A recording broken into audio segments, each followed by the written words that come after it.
한때 황제주로 불렸던 LG 생활건강의 주가 연일 내리막을 걷고 있습니다. 아시다시피 실적 부진의 영향인데 지금 단순히 코로나로 인한 타격뿐만 아니라 브랜드 파워 자체가 약화됐다 이런 지적에 잇따르고 있습니다. 현황과 전망 어떤지 유통산업부 김예원 기자와 함께 살펴보도록 하겠습니다. 김 기자, 일단 화장품 부문의 실적의 타격이 가장 컸었죠. 네. LG생활건강의 화장품 사업은 매출의 절반을 차지하는데요. 네. 지난 1분기 화장품 부문을 보면 매출은 6,996억 원, 영업이익은 690억 원을 기록했습니다. 각각 1년 전과 비교해 40%, 73% 감소한 수치인데요. 예. 이에 대해 LG생활건강은 화장품 주력 시장인 중국의 영업 환경이 악화된 점이 영향을 미쳤다는 취지로 설명을 했습니다.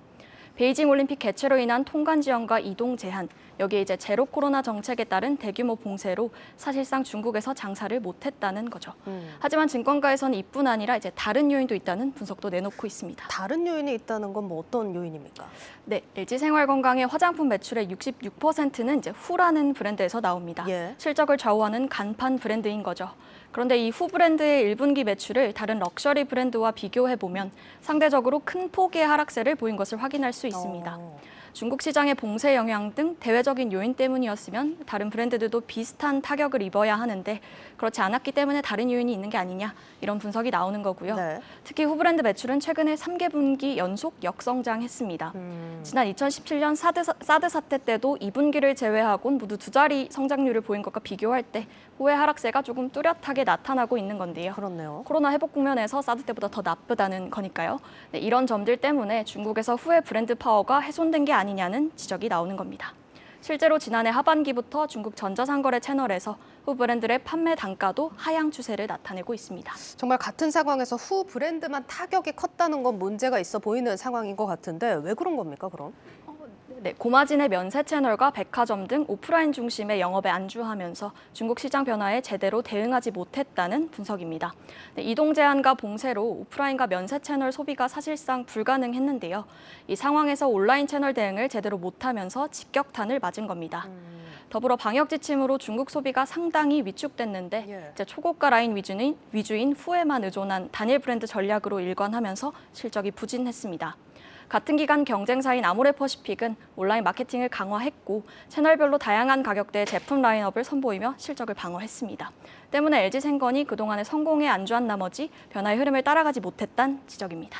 이런 요인들로 일단 어닝 쇼크 1분기 결과가 나왔습니다. 증권사들이 줄줄이 목표가를 하향 조정하고 있는 상황인데 LG생활건강 그럼 어떤 대책을 세우고 있습니까? 네, 우선 중국 시장에서는 디지털 마케팅 강화와 함께 후에만 집중된 포트폴리오를 이제 오휘와 CNP, 숨 등으로 다변화한다는 계획입니다. 네.